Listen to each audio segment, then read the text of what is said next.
Hey, welcome back, ladies and gentlemen. This is Luke from Guild Umbra again. Um, I decided not to deal with real life things after all. You know, kind of just want to chill today, and uh, we're going to talk a little bit more about WildStar. More specifically, talking about the Stalker tank. I did a couple builds in the past.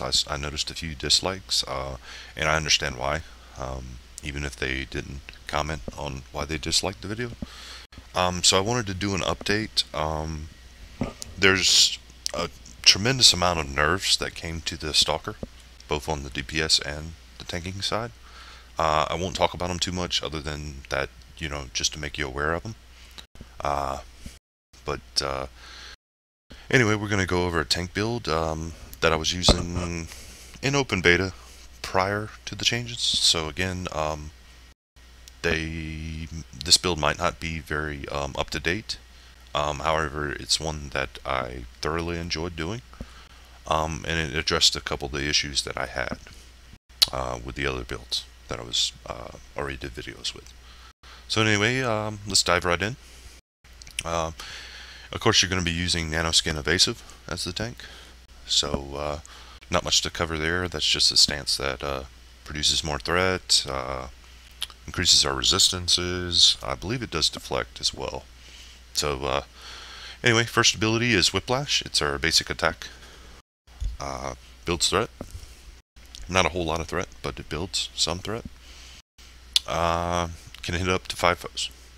Small telegraph, AoE, conal telegraph, so not much to talk about there. Next one is Nanofield.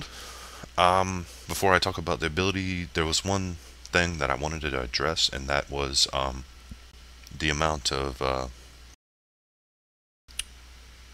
suit power that you use by having Nanofield and Frenzy in your build is really too much.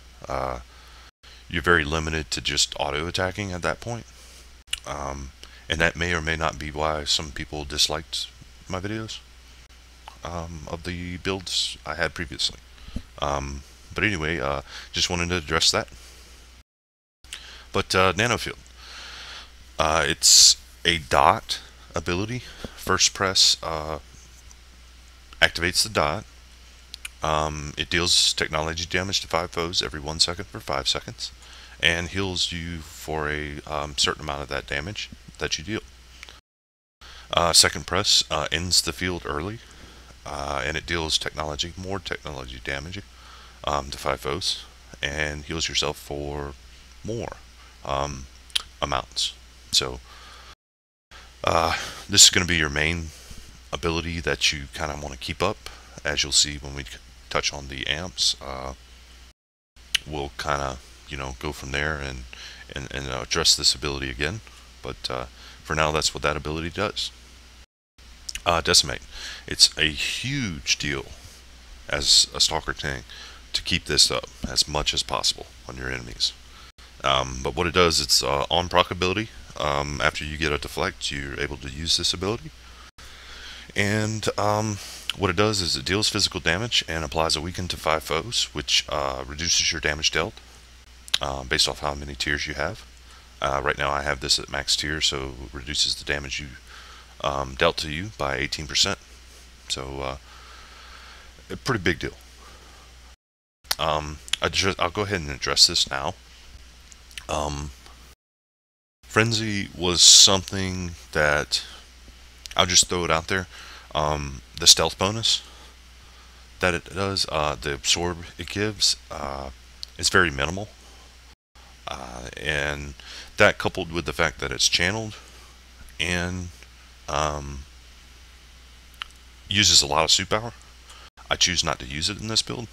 However, if you don't like Nanoskin and you wanted to put this in place of it, by all means do so. But as I stated earlier, I don't think it's a good idea to have both Frenzy and Nanofield in the same build, because it sucks up your suit power. This does produce the most threat of any of our abilities. However, it's one of those things, man, that you really have to choose for yourself. I prefer to have the reduced damage dealt stealth bonus here over the absorb. That's just me. Okay. Anyway, moving on. Steadfast. Steadfast is a instant cast, and it increases your deflect chance, so it synergizes really well with Decimate, and allows you to keep Decimate procs up a lot better. Okay, so that's the reason we use that ability. Maybe you notice that the foes that you're attacking, the Decimate debuff has fallen off, and you've yet to deflect an attack. That's where this ability comes in useful. Also, the side note, as a bonus, it restores 15 suit power, so it's not bad at all. It received a lot of nerfs. Again, just making you aware of it. You might want to take a second and go over to the forums when it becomes available again and check it out. But that basically covers the support abilities. I'm going to talk about a little bit about the utility abilities. Okay, our taunt, Reaver. It's somewhat hard to land, and it's one of those things that maybe later on you replace with Razor Storm, because it's also a taunt. And but for now, I left Reaver on there. The taunt also reduces damage dealt to all targets other than you by 100% for 4 seconds. It's a pretty nice bonus to that ability. Now, some of you may question why I use Pounce, and there's several reasons why I use it. Basically what it is it leaps you forward. It does produce a snare if you land it on an enemy, but that's not why I use it. I use it for the swiftness, the kite ability, and as I'll describe in the next ability, it allows you to be able to recover health during the channel of preparation. It also, there's another reason why you use it, to jump into the middle of the enemies quickly. Say you're stealth, you pounce, then you pop your nanoskin, which produces that stealth bonus of reducing damage. So that's another use for it. I like to have it on my bar. However, I can see where people would like to take it off and put something else there. So, you know, I'm totally in agreement with that. I just put it on my bar for the build purposes. So, this is an ability that I wouldn't take off my bar no matter what. And the reason for that is preparation. What it does is it generates 6 suit power every 0.5 seconds. Plus it grants empower and defense each tick. Stacks up to 7 times. So you don't really use it for the increased empower critical chance, 5% for 4 seconds. You really use it for the deflect chance. It's another way to get more deflects, to keep your decimate up as much as possible on our target. And as you see here, while we're already here, the tier 4, it heals you. It may not seem like much, but it's something. So it's pretty good ability, in my opinion, overall for a tanking stalker. Collapse. Collapse to me is the most reliable CC that destroys interrupt armor. And the reason I say that is because stagger, although you know it's commonly used, it's very easy to miss this on a target due to the telegraph. Telegraph's a small AoE conal telegraph, whereas collapse is an area around the stalker, a pretty large area actually, 12 meters to be exact. So it's it's much more reliable CC in my opinion than the stagger is. Hence the reason we have it on our bar. Now, as I stated before, you could always take out Pounce if you didn't think you needed it, and you know I would maybe take stagger. Stim drone, it's okay. It's just like the same argument I have with the warrior, and that is that we have so many abilities that we can use on our bar, but only a limited amount of abilities that we actually can put on our bar. So it's an okay ability. You know, it's okay. Um, it would certainly help the healers out a little bit. Um, so it's totally up to you there. But for the sake of the build, I'll not really talk about it too much. Again, the tiers, preparation tier 4 heals us. I talked about that already. For every, tick of that channel. So it's pretty important as a buffer to the fact that we're medium armor. And yes, we're evasive tanks. We have more deflect than any other tank. However, when we do take damage, it's usually pretty bursty. So that supplements that weakness a little bit. I take the tier 4 nanofield because what it does is after your second press is activated, if it's activated within 2 seconds, there's no suit power cost. So I could technically spam nanofield when I get low health to produce more health to me and also allow my healer to catch up. Okay. And one thing to note is that there's no threat builder on this ability. So, it's not going to build your threat, but it is going to give you some survivability. Okay. Tier 4 Whiplash, I like it because it, by using the ability, it generates 33% of your dash token, which is pretty cool. But it's certainly worth talking about. Since you're an evasive tank, you're more reliant on dodging out of telegraphs, and to have an ability that you're going to be using anyway, that produces more chances to get a dash token, then of course I'd take it. The tier 8, it may seem like a somewhat crappy tier 8, but it's really not. The tier 8 generates 2 suit power every 1 second for 5 seconds, stacks 2 times. So it's basically 20 suit power over the course of 5 seconds. Again, it may not seem like much, but and you could argue that it's not worth it. Maybe you could put points elsewhere. And I kind of would be in agreement with you if you chose to go that route. And simply because if you're using this particular build, you're not going to be, the only thing that takes suit power is your nanofield. So people could argue that you don't need a tier 8, and I kind of would have to agree with them. So Decimate, I took the tier 4 and the tier 8. The tier 4 generates 10 suit power on use, so it regenerates that suit power that we need to use certain abilities.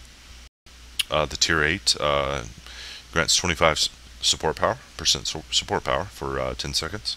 So basically, by using this ability, we also get an additive buff to our support power, which in turn allows us to do more damage across the board, and in some cases more threat, depending on the ability. Steadfast, I didn't tier up, so I won't talk about it. But I think that pretty much covers what I wanted to talk about with the abilities. The amps, basically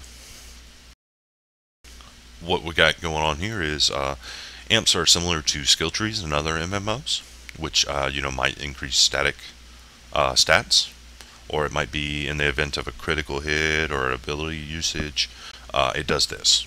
It's like a buff or something. But basically, you receive 1 amp per level from level 6 to level 50, and at level 50, that'll give you 45 amps.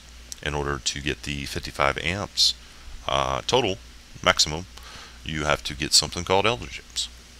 Elder Gems are gotten through daily questing, and when you hit 50, you also, as you fill out your experience bar, because once you hit 50, you don't just like stop getting experience, you get experience throughout the game. But once you fill up your experience bar at 50, then you also receive Elder Gems. So just some FYI. Also, some more FYI is that you have to spend points in Tier 1 of these trees to unlock Tier 2. You also have to spend points in Tier 1 and Tier 2 to unlock Tier 3. So, but anyway, let's dive right in. I can't see a reason why you wouldn't want to take Deflect as a tank. Even though it's 3%, it still offers us a chance to negate some of the damage we take. So why not take it? Support power, another reason. I just don't see a reason why you wouldn't want to take this. Increases your damage and in turn increases your threat. So why not? Real quick, I didn't take Deflect critical hit chance. This is something that I'm seeing a lot lately, is that people don't take it because the event of a critical hit being done to you is very minimal. And so I guess the basic consensus across many of the tanks is that your points are better used elsewhere. So anyway, the next amp that we have is Empowered Attack Mastery. Landing a hit while in nanoskin evasive has a 20% chance to restore a certain percent of your shield. The way shield works is that as long as your shield is currently still on your character, it reduces the damage you take by 25%, whereas the rest of the damage, 75% of it, goes to your health. So that's how shield works, but this is a pretty nice ability to, amp to use, because we're going to be using nanoskin anyway. Nanofield, rather.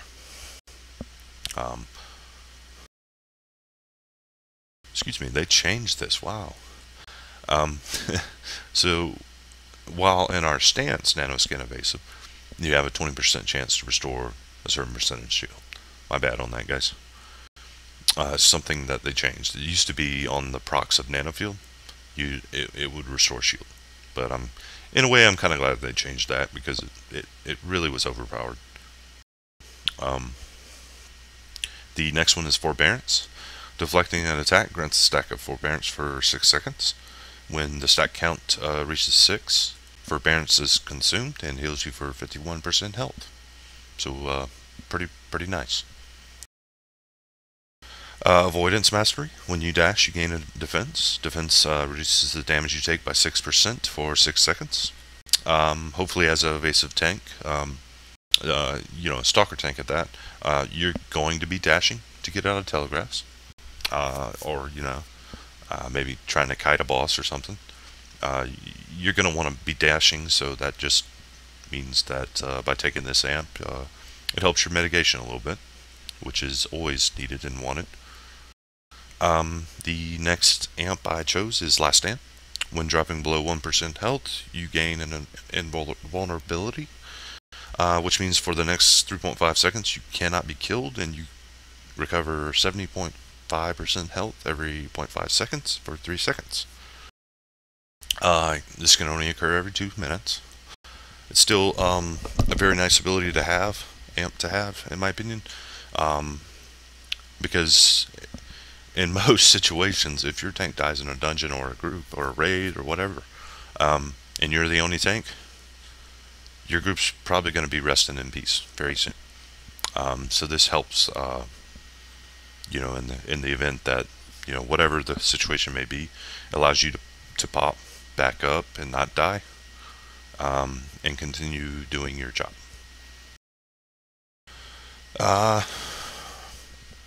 That all you got. While above 70% health, you gain a defense, which reduces the damage taken by 10%. Again, it's a nice amp, I think. If the threshold of health was much higher, I would probably bow out of taking this amp or be against it. But since it's at 70% health, that's not a bad health threshold to make better use of this amp, which gives us better mitigation. I didn't take amplification spike, and I'll talk about this real quick, is because due to the fact that we're evasive tank and due to the fact that we're usually going to be needing to move our mobs around or the boss around to better position ourselves. Amplification spike puts a field on the ground, which yes, it does increase deflect chance by a good amount, as long as you're in that field. But let's say you drop that field and then you have to move the boss, you pretty much wasted that ability. So it's a situational ability at best. If you're in a boss fight where you won't be moving the boss around a lot, I could see it being useful. But that's the main complaint with the amplification spike, is that because the aura is so small, and your strategy as the Stalker tank is going to be moving out of telegraphs or moving the boss to certain positions at times, you don't make a very good use of amplification spike. So anyway, regeneration. It's not that I don't like this ability. When dropping below 35% health, you restore 150% health. It can only occur every 30 seconds. There's two complaints I have with this ability. One of the major ones is that the cooldown is long. And the other complaint, it's not really much of a complaint, but some people did some theory crafting on this. And another amp actually does better healing per second to you than this amp does. Okay? So, that's an argument for not taking it. Don't call it a comeback. When below 35% health, summon a clone that deals 10% damage and taunts nearby foes every 5 seconds for 12 seconds. It can only occur every 2 minutes. The major complaint I have with this ability is the cooldown. It's okay to have a clone out there that taunts the foes in the event that you need to give your healer a break, give him time or her time to get you back up. But my major complaint for not taking this is that the cooldown is far too long. But anyway, moving on. Strike through to help us not have our attacks deflect as much. Because if they're deflecting, we're not doing threats, and if we're not doing threats, we're not doing our job. It's less about the damage we do, but more about the threat we do as a tank. So I took lifesteal, and my reasoning behind this was that it actually gave a lot of good health regen on top of the other amps that we have for health regen, and it's not bad at all. It somewhat supplements our problem with a medium armor class that can take burst damage when the attacks are not being deflected. So it's not a bad investment of amp points in my opinion. Stealth mastery. Now this is pretty cool. It reduces our cooldown on our stealth. So what does that mean actually? That means that we can get more stealth bonuses of nanofield, or if you're running frenzy, you can get more absorbs by lessening the cooldown of our stealth. Because what happens is if you're stealth and you attack in combat, you have a cooldown on the stealth before you can use it again. And this just allows us to get more stealth bonuses on our certain abilities that we chose. So it's not a bad amp in my opinion. Of course, we take shield maximum capacity. More mitigation. And lastly, stay afloat. Deflecting an attack grants 14% health every second for 3 seconds. This can only occur every 6 seconds. The cool thing about this one compared to this one is that the cooldown is lower for the event to occur. And even though this one technically gives you more health than this one does, you can keep stay afloat up more often than you can forbearance. So that's the argument of taking stay afloat over forbearance. Um,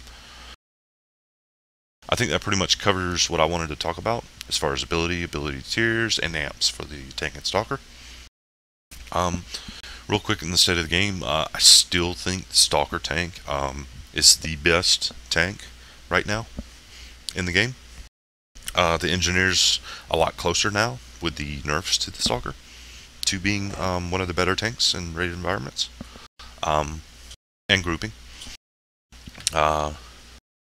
I still feel like the Stalker has a very good set of tools and abilities in their arsenal that make him a lot better and make the weaknesses a lot less noticeable.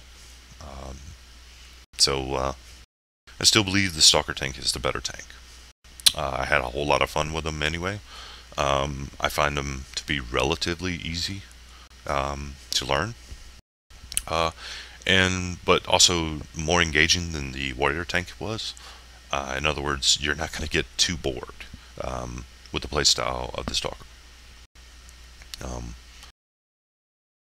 So that basically covers what I wanted to talk about. So I'll go ahead and end the video. If you guys like what you saw, please hit that like button on YouTube. If you didn't like it, please let me know by leaving a comment and giving me some feedback on some things that I could change or do differently in these videos. Now, obviously, you know, people are going to disagree with the abilities I've chosen, and that's fine. WildStar's just one of those games that you can pick several different limited action sets and still do your job. And as long as you can do your job as the tank in this situation, I have no argument there. So anyway, also, if you're a Twitch user, look me up on Twitch. My username is BigDogLB. Just so you can be alerted to when I come out with more videos. This is something I'm going to be doing quite often, or as much as time permits. And I don't do a lot of in-game streaming. I know that's something that a couple of my buddies and guildies wanted to see me start doing more of. Unfortunately, I'm not going to produce content that is crap in quality. And there's nothing I can really do about that. My ISP, the upload speed's low. You know, and my computer's not the best. So I'm just doing these videos to give something out there to people who may be interested in the game and give them something to look at. And you know, if you are interested in Monstar, I highly suggest getting into a guild. I know we're recruiting. We're always recruiting and trying to fill our ranks in Guild Umbra. So if you're interested in that, pop over Guild Umbra's home site. You know, click the link, apply, and you know, put some effort into your applications. Don't just, you know, put whatever. And one of our recruiters will get to you as soon as they can, and look forward to seeing you guys in game. Still super stoked about this game and very excited for it coming out very soon. And you know, until then, I'll keep on pumping out some of these videos. I'm not sure what I'll move on to next, but you'll just have to stay tuned and find out. Anyway, this is Luke from Guild Umbra. Thank you guys for popping in. We'll see you next time. Thanks.